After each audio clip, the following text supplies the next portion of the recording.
Welcome back, everyone. Today we're diving into something super interesting that could totally change how you see yourself and what you're capable of. It really can. We're taking a deep dive into mindset, the new psychology of success, the book by Carol Dweck. A classic. It's all about unlocking the power of, you guessed it, mindsets. Yeah. And I gotta ask, have you ever felt like you're just stuck? Like your abilities are set in stone, you know? Mm, Or maybe you've noticed how some people just seem to thrive on challenges while others totally fall apart. it's a really good question. And the answer might just lie in something called mindset. It's mindsets. Whether you have a fixed mindset or a growth mindset, those are the two main ones. Okay, so let's break those down. What exactly is a fixed mindset? Well, with a fixed mindset, you basically believe that your intelligence, your talents, all that stuff are just fixed traits. Like you're either born with it or you're not. You've either got it or you don't. Right. And this can lead to being really afraid of failure. Oh, because if you fail, it means you're just not good enough, period. Exactly. Failure feels like it's a reflection of your worth as a person, not just a chance to learn and get better. That makes sense. So let's say someone with a fixed mindset totally bombs a presentation at work. What happens next? Well, they might think, see, I knew it. I'm just not a good public speaker. They give up. Pretty much. They avoid any future chances to present, even if it could really help their career. Wow. So they're actually holding themselves back because of this fixed mindset thing. Yeah, they are. But now, what about someone with a growth mindset? Same situation, they mess up the presentation. How do they react? They're probably still disappointed, of course. Sure. But, they're also thinking, okay, what can I learn from this? Like, did I need to practice more? Was my presentation just boring? How can I do better next time? Yeah, exactly. So it's not about running away from challenges. It's about seeing them as like opportunities to level up. You got it. People with a growth mindset, they don't just stick to what they're already good at. They're willing to push themselves, try new things, even if it means messing up along the way. Because that's how you learn. It is. That's where the real learning happens. This totally reminds me of what Dweck says about adding yet to those beliefs that are holding you back. Oh, yeah. Like, instead of I can't code, it becomes I can't code yet. Just that one little word. But it's so powerful. It is. It's like suddenly there's this possibility for growth. You're recognizing where you are now, but you're leaving that door open for improvement. It's like saying, hey, I'm on a journey here. I'm not at the finish line yet, but I'm working on it. I love that. Okay, so we've got these two mindsets, but how does this all actually play out in different parts of life? Let's start with, say, education. All right. Well, research has shown that students with a growth mindset actually do better than those with a fixed mindset. Oh. Yeah. And it's not because they're naturally smarter. It's because they're way more resilient. They embrace those challenges, they ask for help when they need it, and they focus on the effort and what they're doing, not just the grades. So instead of always praising kids for being smart, we should focus more on what they're doing, how hard they're trying. Right. But isn't some talent just, natural? Right, Where, yeah. where do you draw the line between encouraging effort and recognizing when a kid is just naturally good at something?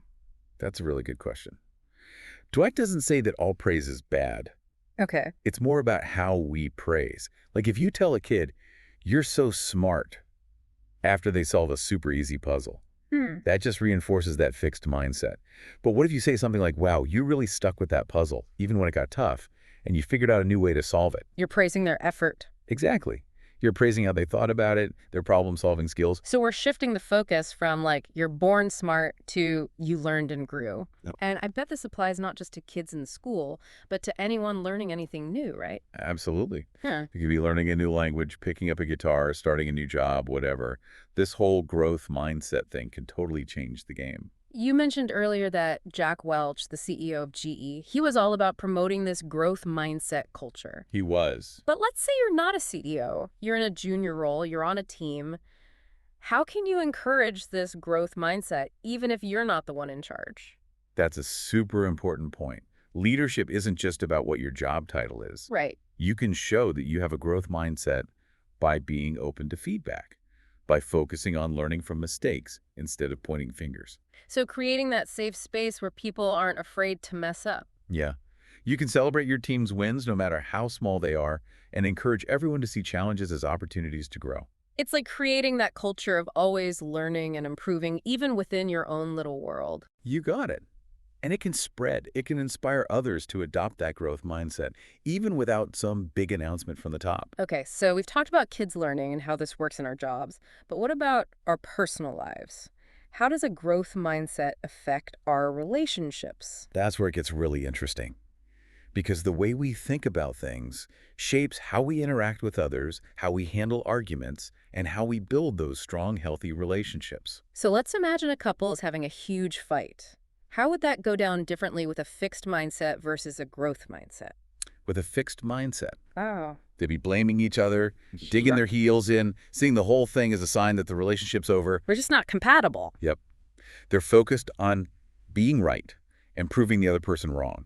But with a growth mindset, They'd see it as a chance to really understand each other better. like a puzzle to solve together. Exactly. They'd focus on talking it out, working together to find a solution that works for both of them. Instead of, this relationship is broken, they'd be thinking, how can we grow from this? Yes. It's like choosing to nurture the relationship to help it grow stronger instead of letting it wither away. That makes a lot of sense. What about parenting? We talked about how to praise our kids. What else can we do to raise them with this growth mindset? Well, one of the biggest things is to model that growth mindset ourselves. Like walk's the walk. Exactly. Kids are so observant, they pick up on everything we do. So if we're trying to learn something new, like a new skill, it's important to let our kids see us struggle with it, work through the frustration, and, celebrate when we make progress. Exactly. And don't be afraid to talk about your mistakes either, Oh, yeah. Share what you learned from them, how you got past the tough parts. It shows them that setbacks are just part of learning, not a sign of failure. It's like saying, hey, it's okay to not be perfect all the time. That's how we learn and grow. Speaking of learning and growing, I love that story Dweck tells about Michael Jordan. Oh, yeah, the basketball legend. The one who got cut from his high school team. That's the one. I mean, most people would have just quit right there, Go there. taken it as a sign that they weren't meant to play basketball. Like they weren't good enough. But Jordan used it as motivation to work even harder. He had that growth mindset for sure. Totally. He didn't think getting cut meant he wasn't talented. He saw it as a challenge to get better. And the rest is history. Exactly. It's a good reminder that everyone, even the most successful people, face setbacks. Everyone. It's all about how they handle those setbacks that really matter. That's what determines their success. And that's what's so cool about a growth mindset. It really is. It helps you see those setbacks not as failures, but as opportunities to learn and grow. To get better. It's about embracing that yet, believing you can always improve, and never giving up on what you could be. I like that. Like when I was learning to code, I really wanted to build my own website. Oh, cool. It felt impossible at first, so many roadblocks, so frustrating. I bet. But I kept telling myself, not yet, but I'll get there. And you did. And I did. Which reminds me, a growth mindset isn't just about thinking positive thoughts. It's not. It's about taking action even when it's hard, even when you're not sure if you'll succeed. It's about doing something. So how can we actually cultivate this growth mindset? What are some things we can do? Well, one thing is to really pay attention to how you talk to yourself, Self-talk. Yeah. Notice when you're putting yourself down or saying you can't do something. So instead of, I'm terrible at math, I could say math has always been tough for me, but I'm going to try my best to improve. Exactly. It's about reframing those negative thoughts. Yeah. Turning them into something positive. For empowering statements. Changing the script in your head. Yeah, from limitations to possibilities. And I think it's also super important to surround yourself with people who have that growth mindset too. Oh, totally.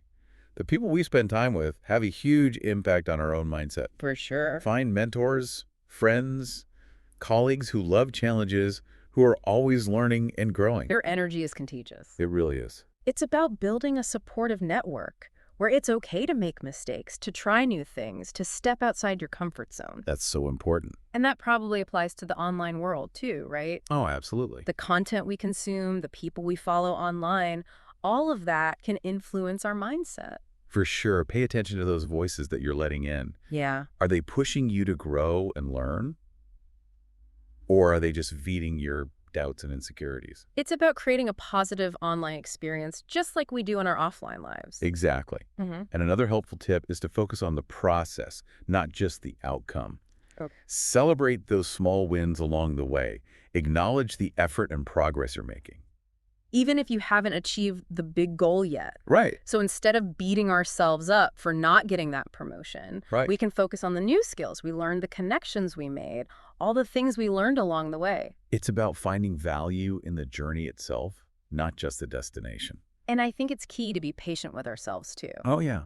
Developing a growth mindset, it's a process. It doesn't happen overnight. There will be times when you fall back into old ways of thinking, It happens. when you feel discouraged or stuck. It's part of the process. It's like learning anything new. Yeah. It takes time, practice, and persistence. It does. But the more you practice this growth mindset, the more natural it'll become. For sure. And you'll start to see the positive impact it has on everything. On your life, your relationships, your career, your happiness. Exactly. So thinking back on all of this, what really stands out to you? What's so fascinating to me is how our mindsets can become self-fulfilling prophecies. What do you mean by that? Well, if you believe you're limited, you're going to act in ways that prove that belief, right? Oh, I see. But if you believe you can grow and get better, then you'll do things that lead to growth and improvement. So it really is all in our heads.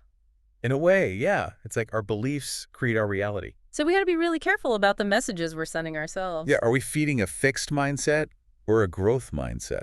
Because those thoughts really do have a big impact on what we do and what we achieve. Yes, do. It affects Yeah. everything, from our personal relationships to our work to how we feel about ourselves. So it's not just about achieving success out there in the world. It's about having a good relationship with yourself. Believing in yourself. Exactly. It's about believing you can learn, grow, and change throughout your whole life. Okay, so before we wrap up, let's leave our listeners with something to think about. Right. A question to ponder. Think about a part of your life where you feel stuck. Okay. Maybe it's a skill you want to learn, a goal you're trying to reach, or a relationship you want to make better. Now ask yourself, How could a growth mindset change how you approach this? could it open up new possibilities? Because sometimes the only thing holding us back from what we want is our own mindset. And once we shift that mindset to one of growth and possibility, The world is your oyster. I love that. So if you're intrigued by this whole mindset thing and how it affects success, Definitely check out Carol Dweck's book, Mindset, The New Psychology of Success. it's a game changer for sure. It is. It's full of insights, research, and practical tips to help you develop that growth mindset and reach your full potential. It really is a great book. And remember, it's never too late to start. So embrace the yet The power of yet. and believe in yourself and what you can achieve. Well, that brings us to the end of our deep dive into the world of mindsets. It has been a fascinating journey, hasn't it? Exploring how these beliefs, these mindsets, can really shape our lives. And how even those tiny shifts, going from a fixed mindset to a growth mindset, Yeah. can open up so many possibilities. It's not about being perfect, right? Yeah, Or even being naturally gifted. right. It's more about embracing the journey, the whole thing, the ups, the downs, the challenges, all of it. It's about believing that you can learn, that you can grow, that you can become the best version of yourself. That's the key. So as you go about your day, your week, your life, remember to choose growth. I love that. Choose growth. Embrace the yet, that power of yet, Yeah, and watch what happens. I think you'll be amazed at what you can achieve. you will. We hope this deep dive has given you a new perspective on things and maybe inspired you to approach life a little differently. To see those possibilities. Keep learning, keep growing, and never stop believing in yourself. And until next time, keep diving deep. See you then.